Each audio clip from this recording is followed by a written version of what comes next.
was again and again saved from a host of dangers, whereas she was saved from one little danger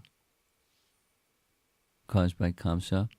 She had not even a trace of danger, since she was happy with repeated expectations that the Supreme Lord would be born from her womb.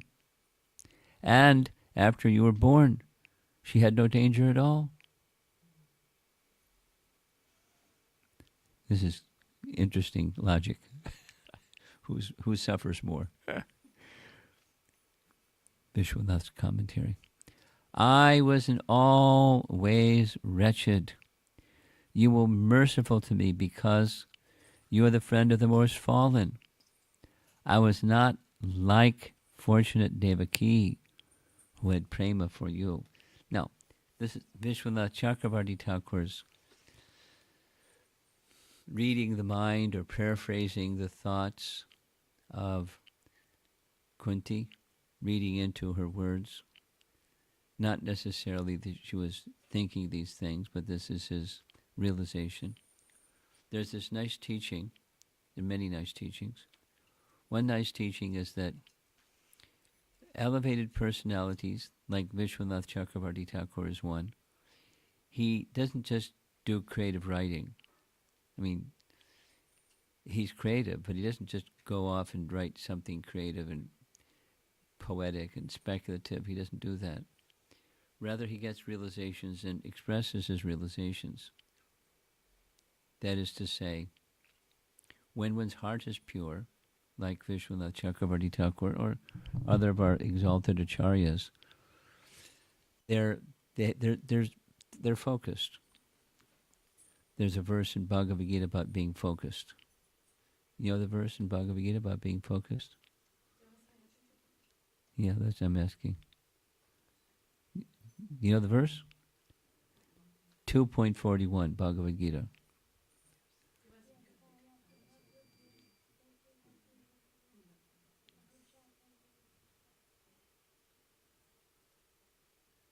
I scared you. But you know the verse, don't you? Say it. Vyavasayatmika bodhir ekeha kuranandana bahushakaya nantascha buddhayo vyavasayinam. 241 Bhagavad Gita, where Krishna is indicating that devotees like Vishwanath Chakravarti Thakur, their vyavasayatmika buddhi, their intelligence is very focused, singular.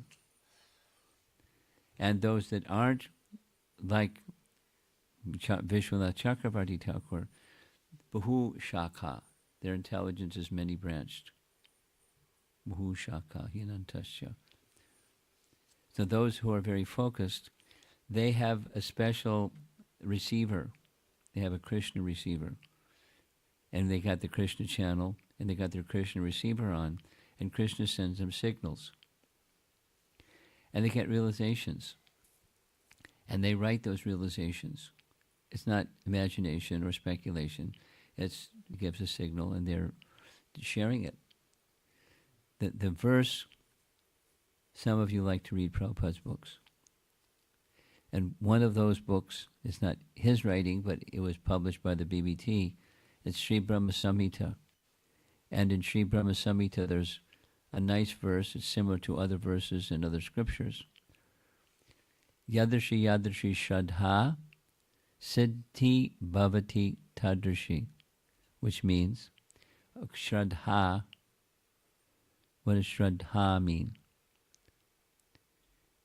Shraddha means faith. Very good. Someone sent it? Okay. They unmuted themselves and said it? Really? Okay, technology ki jai. Faith. Shraddha means faith. Shraddha means faith. So, according to one's faith, yadrashi yadrashi shraddha, Krishna gives realizations. Siddhi bhavati. Bhaktisiddhanta's translation of Siddhi Bhavati. Siddhi means perfection, but he translates it as realizations, Siddhi Bhavati. Realizations arise corresponding with one's faith. Corresponding with one's faith. Siddhi Bhavasi Tadrashi. Unto those who have very strong faith, like Vishwanath Chakravarti Thakur, Krishna gives a signal. Kunti was feeling like this, Kunti was feeling like that. These were her emotions, these were her thoughts, this is the meaning of her words. So therefore they can make commentary, because it's not just imagination, it's the Krishna channel. And they get realizations and they express them. That's what their commentary is. We don't have that capacity. They do. And we have confidence in what they write because that's their capacity. So she's, first and foremost, she's very humble. And she, Kunti, on the one hand is describing her misfortune, but on the other hand, her fortune. So there was difficulty after difficulty after difficulty, but the good fortune is Krishna protected me and my sons. And Draupadi, their wife, again and again and again, Krishna was there, although there's difficulty, and that difficulty caused us to reach more intently and fervently and pray to Krishna, and Krishna came and protected us, one by one by one by one. So many calamities, difficulties. So she's going to speak about those calamities in a later verse. So it's good to be aware of her feelings and her awareness of her circumstance of life. She's a devotee. And she didn't say, oh, I'm a devotee, I shouldn't have any problems. Why is Krishna putting me through these problems? And my sons, they're nice devotees. They're pure devotees. They're dear friends of Krishna and devotees. So why do they have to go through difficulty? It's not fair. Something's wrong with Krishna. I know some people that think like that. It's unfortunate, but they're honest that something's wrong with Krishna. He's not being responsive. Anyway, Kunti's not like that. She's very humble, and she's considering herself. The misfortune is very fortunate.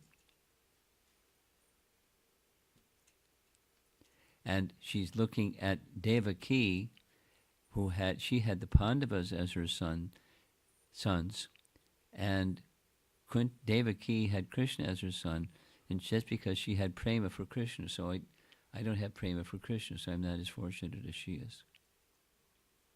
She has prema for Krishna like anything. It's just a different relationship. She's the aunt, she's not the mother, but she has that kind of love. Very strong, very attached, deeply attached. And because her attachment to Krishna, it makes her attachment for sons stronger than just attachment for sons, because of her attachment for Krishna. So that's our 4 verses for this evening. And tomorrow, it's going to be a really long one. It's just going to be 1 verse and a long verse. So here, this is a cover painting. This is to signal me that we're done for the evening. This is one of the paintings that was done for the for Prayers of Queen Kunti book. In other words, when Prabhupada spoke on these verses, there were transcriptions of the verses in his speaking, and those transcriptions was made into a book, the Prayers of Queen Kunti book, and this was the cover for that book, or one of the covers, and it's meant to illustrate one of her prayers, that my mind, just like the Ganges, flows forever to the ocean, to the sea. That's supposed to be the Ganges. And that my mind also forever flow to you. It's poetic, but the Ganges doesn't stop flowing. And the mind is also not going to stop flowing. But let my mind flow always unto you. She's asking, she's praying to Krishna for that benediction. But because of her attachment for Krishna, that's where the mind goes. Whatever is going on, her mind goes to Krishna. Because of attachment to Krishna. That's bhakti life. They're nice lessons. Yeah. Nice lessons from Kunti. Humility is one of the most profound, obvious ones, but profound characteristics and qualities of an elevated devotee. So tomorrow we'll continue with verse 24. If you want to get a sneak preview, you can look at verse 24. There's a lot there. Whole class just dedicated to one verse. Any discussion? Yes. Go ahead. So, Maharaj, so you mentioned how Kyun Kunti has both reverential mode and motherly affection. Yes. Also. Yes. It's on. So, so clarification, the first two verses or two or three verses that you discussed yesterday, she was glorifying Krishna as the Supreme Personality beyond the material qualities. Yes. So is that the reverential mode Yes, part? yes, And now exactly. she's gradually appreciating the Swayam Bhagavan Krishna. Well, she's just displaying it. She's not gradually appreciating it. This is we discussed it a little bit yesterday. Mix from Bhakti Rasamrita Sindhu, Rupa Goswami, or Nectar Devotion. Mixed mellows. It's a section. So sometimes this is prominent. And that becomes a little recessive, and then something else becomes prominent, like waves. There's a rise over here, and then there's a rise over there. So there's a tendency or capacity for her for these two, and variations on the theme. And sometimes. She's just moving in a spontaneous way according to the mixture of her rasa. Reverential, parental. The second question is, yesterday there was this question about enviousness. I was just thinking as you were beautifully describing the verses for today. So Kyun Kunti, it appears that she clearly appreciates the position of Mother Devaki Yes. and Mother Yashoda, and not just appreciate, she goes into the details of how they are so superior to her. Yes. In all ways. So in our stage, like typically when we go through the enviousness, it's often you look at someone, oh, someone is up there, I don't have that. And then comes the material aspect of humility, and then we immediately feel envious. So I was just wondering, because it's certainly very inspirational to see how she is, her attention is going to glorification and appreciation from a very right place. I don't know if my understanding is right. Understand. You're not questioning, you're just appreciating. Is that You're the right reflecting. inspiration to take? Oh yeah. She's role modeling how to deal with when you see elevated persons. How do you when you feel you have some emotion in relation to those elevated persons? How do you guide those emotions? For if you're an elevated person like she is, you're looking up and you see these very elevated persons. There's no envy. There's appreciation and varieties of appreciation, and there's clarity. So it's fundamental. Fundamental, because that's the first part of yesterday, first part of today. Always humble. And for anyone to be elevated in Vaishnava life, humility is imperative. It's not optional, it's imperative. So that humility is there, and then there's some diversity going on. but it's of no envy. It's a glorification and appreciation. Now, it amplifies your humility. Not that I'm so insignificant, I'm worthless, and it's not the low self-esteem kind of humility. It's the genuine kind of humility. I'm very small, and there are others that are much greater than me, and they're wonderful persons. Okay. You have something. Why do the pure devotees of the Lord, like Queen Kunti and Lord Chaitanya, act like they're insignificant, like normal human beings when they're really not? Well, they feel that way. It's not cosmetic, not cute. I'll get some appreciation from other people if I speak this kind of humility. They're feeling that way. Now, for those of us that aren't like they are, it's puzzling. Or maybe they're just speaking like that because they're supposed to be humble. But they're feeling like that. It's not just supposed to. Or putting on an air. They're feeling very insignificant. It gets extreme. You know, I'm sure you know. The author of Chaitanya Charitamrita. You know his name? Krishnadas Kaviraj Yes. Goswami. So Krishnadas Kaviraj speaks of himself in kind of humility that's like, what? Lower than a worm in stool. Remember that one? And so what's he doing talking like that, which is what your question is. Yeah. When he's so elevated.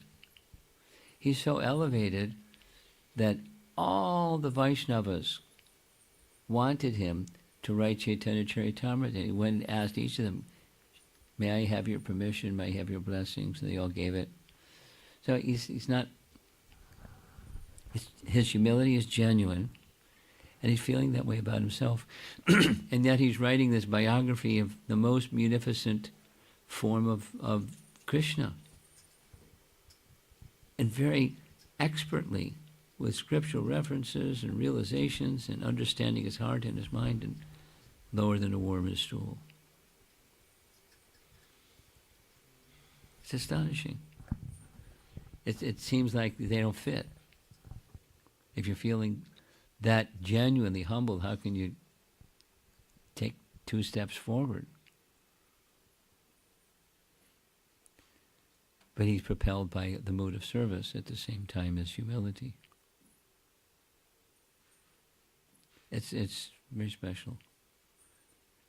May seem uncomfortable to think that somebody that's, maybe I shouldn't get so elevated because I don't like to think like that about myself.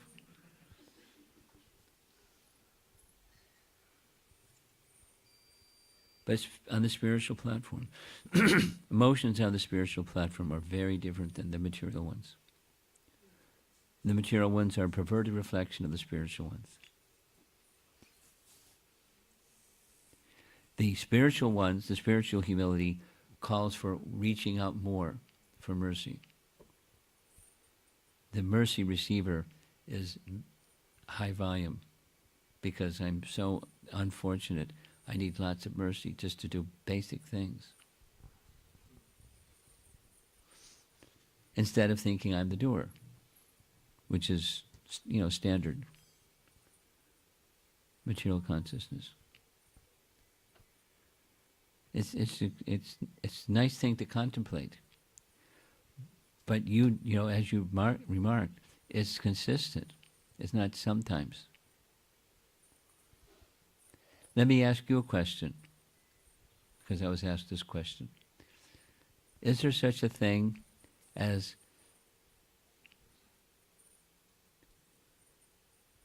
what's the right word? The word that was used? Spiritual arrogance. No, it can't be. How can there be spiritual arrogance? They're contradictory. Let me ask you, who is Radharani's dearmost servitor amongst the gopis? Starts with an L. Lalita. And you've seen paintings. Haughty Lalita's got her hands on her hips, scolding Krishna with spiritual arrogance. Get out of here.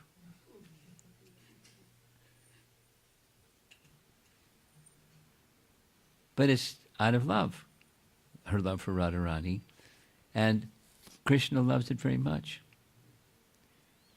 No, it's not like that, and he has to, make apologies and explain things, and he likes it. It's Krishna's pleasure. So it's done for Krishna's pleasure. And, Lalita's attachment is 100% Radha. I mean, Krishna's part of Radha's love. That's the essence of her love. But she's the protector of Radharani. Spiritual arrogance. Because where does it come from? It comes from the spiritual realm. Then this is a reflection, a perverted reflection of the real thing. So the real thing is in the spiritual world. There's real humility in the spiritual platform. This is spiritual humility, these great personalities. So now you get a chance to check it out. There's different varieties of spiritual humility, but they have it because they're spiritual beings. It's puzzling from the material point of view. And that what your question is similar to the whole of, from at least the yesterday's class, and it's going to come up again. There's seeming contradictions all over the place. Because she's Krishna's aunt. She's seen, up close, lots of things. And it seems contradictory. This and that. Right? So it's a mystery. But then there's an answer. Krishna's all-powerful, and because he's everywhere, he's everything. He makes himself accessible for his devotees. He's never out of reach of his devotees. Anything else? There's an online Online question, question. all right. This is from Madhubhashini Madhavi Devi Dasi. Hare Krishna Maharaj, please accept my respectful obeisances. Thank you. How do we understand our faith? How do we understand? Our faith. How do you understand our fate? Fate, F-A-T-E. Faith or fate? F-A-I-T-H. How do we understand our faith?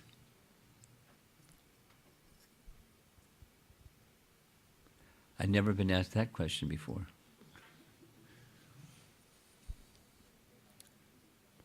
So what does faith mean, first of all? And then how do you understand it? Ours.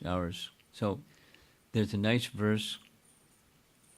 I'm sure your person asking the question knows the verse where Chaitanya Mahaprabhu, or at least in Chaitanya Charitamrita, a definition is given of faith.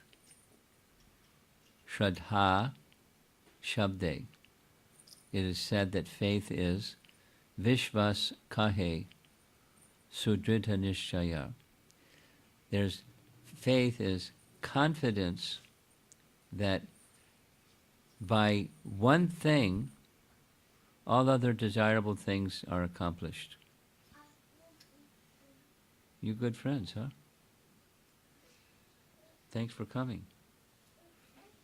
She was sitting here alone for quite a while. Now you're sitting next to her. She's happy. Thank you.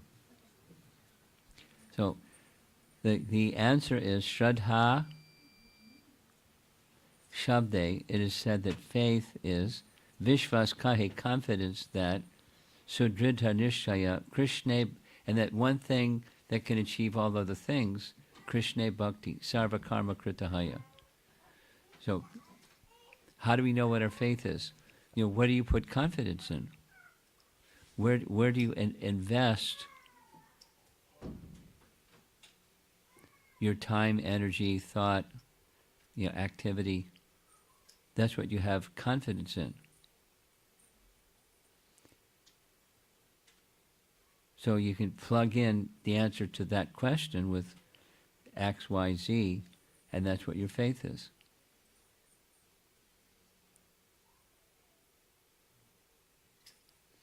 For a transcendentalist, the verse that I made reference to is for one with transcendental faith. Transcendental faith means the object is not of this world. However, faith most people have is in this world, whatever that is. There's varieties of material life. Faith in this, faith in that, faith in the other thing. And that's where I have confidence. Let me develop this thing, and on other things that I want, that will follow this one thing. That's how we know what our faith is. It can change, and the main way that it changes is through association.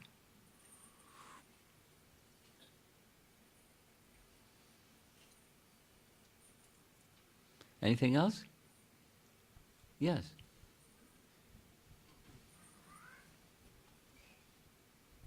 So Guru Maharaj,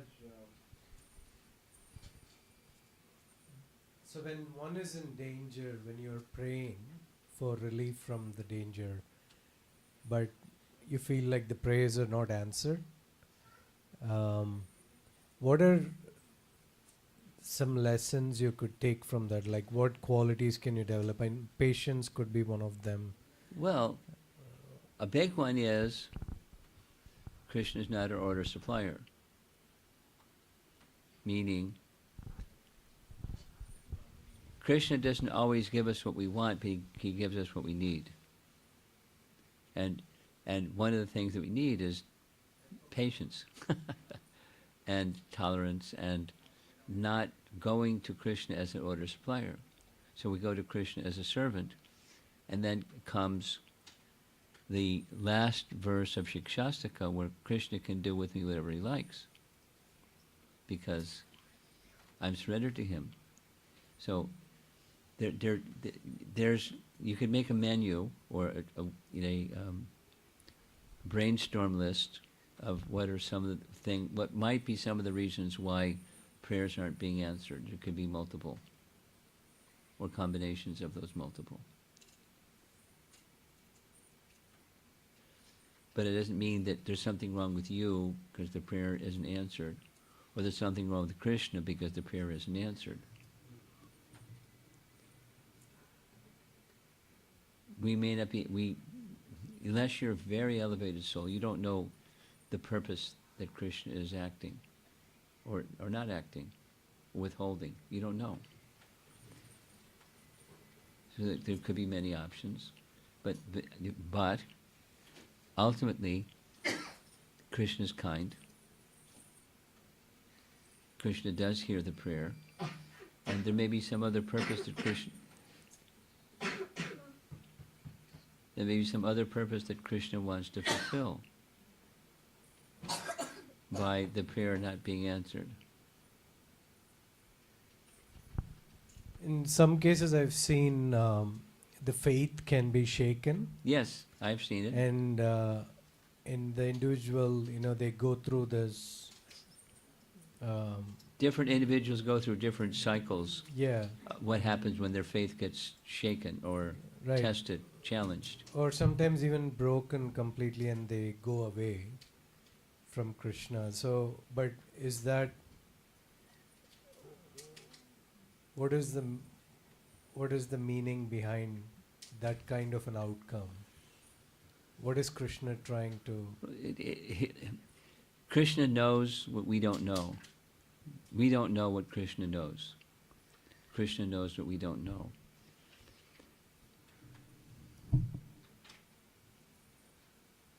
I mean, there's so many for examples. For example, someone may be,